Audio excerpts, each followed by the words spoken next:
망막 질환은 그 종류가 아주 다양하고 또 그 다양한 질환에 대한 수술법이 각각 다르기 때문에 망막 수술이라고 한 가지 수술로 정의하는 것이 거의 불가능합니다. 하지만 안녕하십니까 시청자 여러분, 반갑습니다. 센트럴 서울안과 망막 전문의 황종욱 원장입니다.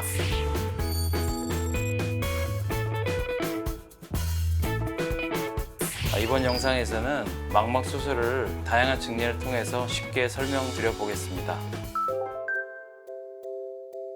망막 질환은 그 종류가 아주 다양하고 또 그 다양한 질환에 대한 수술법이 각각 다르기 때문에 망막 수술이라고 한 가지 수술로 정의하는 것이 거의 불가능합니다. 하지만 대부분의 경우에 있어 공통되는 그 수술 과정이 있는데, 그것은 바로 유리체를 제거하는 유리체 절제 수술이라는 과정입니다. 이때 그 유리체를 절제하지 않고서는 안전하게 그 망막에 도달해서 그 병의 원인을 제거하는 것이 불가능하기 때문에 유리체를 제거하는 과정을 거치게 됩니다. 따라서 그 망막 수술이라고 한다면 유리체 그 망막 수술이라고도 하고, 또 줄여서 유리체 절제술, 영어로는 그 비트렉토미라고 하는 용어를 사용하기도 합니다. 이번 영상에서 저는 그 망막 수술과 유리체 절제술을 같은 의미로 사용을 하겠습니다.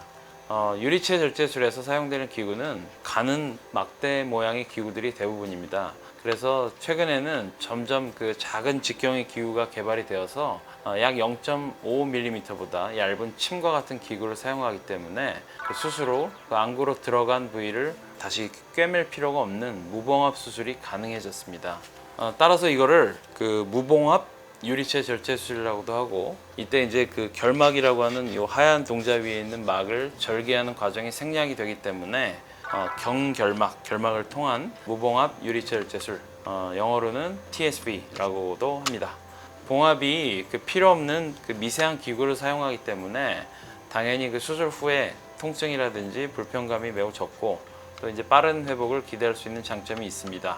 또한 수술을 하는 시간이 짧아지고, 또 이제 수술 중에 불편감도 적기 때문에 외국 같은 경우에 대부분 입원 없이 국소마취 하에 수술이 이루어지고 있습니다. 자, 그럼 그 유리체 절제술, 즉 망막 수술은 어떨 때 하는지 말씀드리겠습니다. 첫째로는 그 시력을 방해하는 유리체 내의 혼탁을 제거하기 위해서 합니다. 이 혼탁은 유리체 안으로 퍼져나온 출혈 때문에 생긴 걸 수도 있고, 또 유리체 자체가 혼탁이 된 경우도 있습니다. 둘째로 유리체가 망막을 비정상적으로 이제 당겨서 생기는 질환을 치료하기 위해서 그 견인력을 풀어주기 위해서 합니다. 대표적인 질환은 망막 박리나 황반 원공, 또 가끔 망막 점막도 이에 해당이 되겠습니다. 셋째로 망막 이외의 안과 수술의 부작용을 치료하기 위해서 합니다. 대표적으로는 백내장 수술 중이라든지 수술 후에 합병증이 생겨서 이것을 치료하기 위한 목적으로 하고, 또 그 인공수정체의 교환 또는 이제 재고정 등을 위해서 이것을 할 수가 있겠습니다. 넷째로 원인을 알 수 없는 안구내 염증이나 종양의 진단을 하기 위해서 진단 목적의 유리체 절제술을 하는 경우가 있겠습니다. 다섯째로는 치료기구나 약물을 안구 내에 위치시키기 위한 망막 수술이 있습니다. 이 5가지 중에서 처음 3가지 경우에 대부분의 망막 수술이 시행이 됩니다. 이에 대한 예시를 통해서 시청자들의 이해를 도와드리겠습니다. 자, 첫째는 그 시력을 가리는 유리체의 혼탁을 제거하기 위한 목적의 유리체 절제술입니다. 유리체 제일 안으로 출혈이 되어서 유리체와 함께 그 출혈을 제거하는 경우인데요. 자, 이 환자의 경우에는 망막 정맥 폐쇄증으로 인해서 생긴 신생혈관에서 유리체 안으로 피가 나와서 유리체 출혈이 발생한 경우입니다. 자, 눈 안에 조명기구로 빛이 나오고 있는 부분인데, 적절하게 유리체와 망막을 확인하면서 출혈로 얼룩진 유리체를 유리체 절제기로 제거하고 있는 모습입니다. 어떤 환자가 출혈의 원인을 알 수가 없다면 이 수술을 직접 해서 출혈을 제거하면서 출혈을 일으킨 원인을 직접 확인하고 치료하는 것이 중요한 경우가 많습니다. 뭔가 이제 심각한 질병이 방치가 될 수가 있기 때문에 수술하면서 직접 진단할 수가 있고, 또 유리체 출혈을 이렇게 깨끗이 씻어낸 다음에는 출혈 원인이 된 혈액이 통하지 않는 망막 부위를 보시는 것 같이 미세 레이저 기구를 이용해서 레이저 치료를 할 수가 있습니다. 이 영상은 증식성 당뇨망막병증, 당뇨합병증이 심한 환자에서 발생한 당뇨 유리체 출혈을 제거한 다음에 레이저 치료를 하고 있는 모습입니다. 당뇨를 오래 앓으면은 그 망막의 모세혈관들이 많이 막혀서 혈액순환이 되질 않기 때문에 신생혈관이라고 하는 원래 없던 혈관이 솟아올라서 자라게 되고 결국 유리체 출혈이 일어나는 경우가 많습니다. 이 경우에 혈액순환이 되지 않는 주변부의 망막 부위를 적절하게 레이저 치료를 해서 신생혈관이라는 것이 발생하는 것을 막을 수가 있고 장기적으로는 더 심한 그런 합병증, 당뇨망막병증으로 진행을 하는 것을 억제해서 실명을 예방할 수가 있겠습니다. 다음은 유리체가 망막을 비정상적으로 당겨서 생기는 병을 치료하기 위한 유리체 절제술입니다. 본 영상은 망막 표면에 생긴 섬유막인 망막 점막을 제거하는 과정인데요. 그 망막 점막은 그 막 자체가 망막을 덮어서 시력 저하를 일으키고 망막을 변형시키기 때문에 사물이 휘어 보이는 변형시라고 하는 증상이 나타나게 됩니다. 그 유리체를 완전히 제거하게 되면 망막에 다다를 수가 있는데 그때 망막 표면을 녹색 특수약재로 염색을 하고 미세 포셉으로 그 망막 점막을 조심스럽게 벗겨내고 있습니다. 이게 적절한 수술 시기를 선택한다면 그 수술 후에는 시력이 다시 올라가고 변시증이 어느 정도 호전되는 것을 기대할 수가 있겠습니다. 유리체가 망막을 당기는 그 힘, 견인력이라고 하는 힘에 의해서 생긴 만성 황반 부종 환자에서도 유리체를 제거하는 수술을 할 수가 있습니다. 견인력을 풀어준 후에 망막의 제일 표면층인 내경계막을 염색 후에 제거해서 망막이 좀 더 잘 숨을 쉴 수 있게 산소 공급이 잘 되게 만들어주고 있습니다. 다음은 그 망막 박리 수술인데요. 이 영상의 환자는 보시다시피 아주 크게 망막이 찢어진 거대 망막 열공으로 인해서 망막이 안구 벽으로부터 떨어진 환자입니다. 이 망막을 다시 안구 벽으로 붙이기 위해서는 망막에 붙은 그 유리체를 아주 깨끗하게 섬세하게 제거해서 망막을 당기는 힘을 없애주는 것이 중요합니다. 이 유리체 견인력을 완전히 제거한 다음에 그 과불화탄소액이라고 하는 특수액체를 조심히 주입을 하면 이게 그 망막을 눈알의 안구 벽의 원래 위치로 밀어내게 됩니다. 이 과불화탄소액을 채우면서 망막이 안구 벽에 붙어가는 것을 확인하실 수가 있습니다. 이 망막 박리는 황반부 쪽으로 진행을 하게 되면 수술을 해도 영구적인 시력 손상이 올 수가 있기 때문에 빠른 수술이 필요합니다. 망막을 눈알 안쪽에 일단 원래 위치로 위치시키게 되면 그 찢어진 그 망막 부위를 따라서 섬세하게 레이저 광응고술을 해서 망막을 안구벽에 고정시킬 수 있습니다.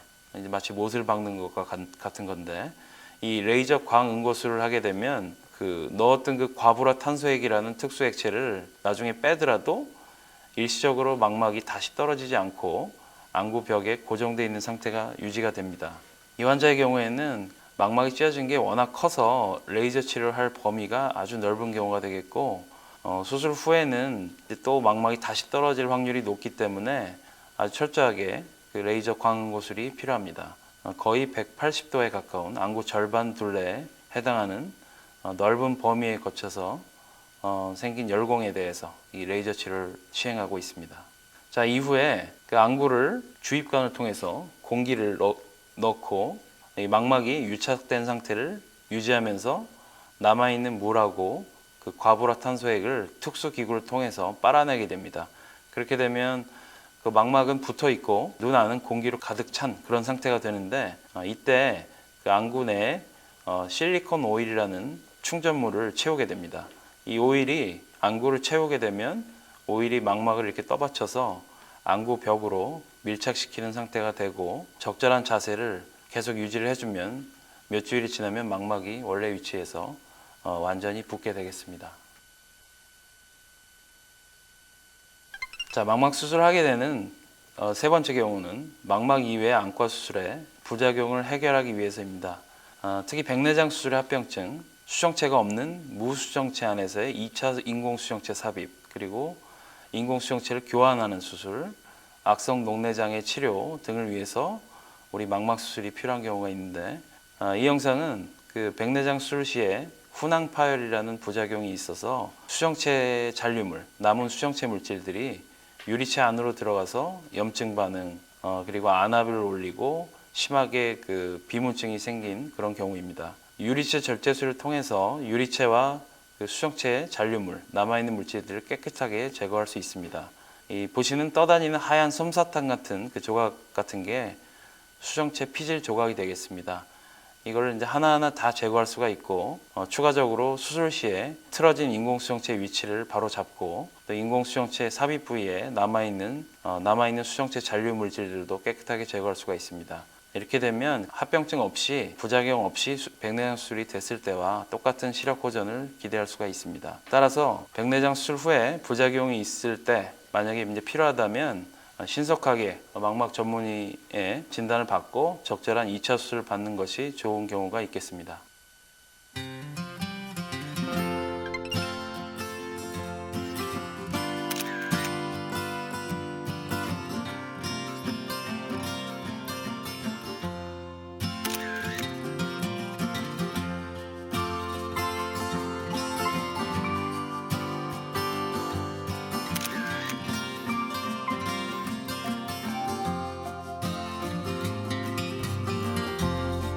만약 그 안군의 충전물로, 일시적 충전물로 의료용 가스가 주입이 됐다면 이때는 이제 비행기를 타시면 안 됩니다. 왜냐하면은 고도가 올라가서 기압이 낮아졌을 경우에는 눈 안에 가스가 팽창을 하면서 안압이 많이 오르고 극심한 통증을 유발할 수가 있기 때문에 이것은 비행기를 회항해야 될 수 있는 그런 상황이 생길 수도 있는 거기 때문에 주의를 하셔야겠고, 망막 수술은 안과 수술 중에서도 가장 전문적이고 섬세한 수술의 하나입니다. 과거에는 대부분 장기간 입원을 하면서 전신 마취가 필요했던 수술이지만 2000년대로 들어오면서 무봉합 수술과 같은 기술의 발전, 그리고 질병에 대한 이해가 높아져서 대부분 국소 마취 하에서 당일 입원 수술이 가능하고, 전반적으로는 90% 이상 목적을 달성하는 성공률을 보이고 있습니다. 특히 이전에는 치료가 어려웠던 황반 원공과 같은 질환들도 이제 아주 높은 성공률을 보이고 있습니다. 대부분의 망막 질환은 빠르고 정확한 진단이 좋은 수술 결과를 낳는 경우가 많습니다. 이상 증상이 있으신 분들은 한국망막학회 회원인 망막 전문의를 통해서 올바르고 신속한 치료를 받으시기를 바랍니다.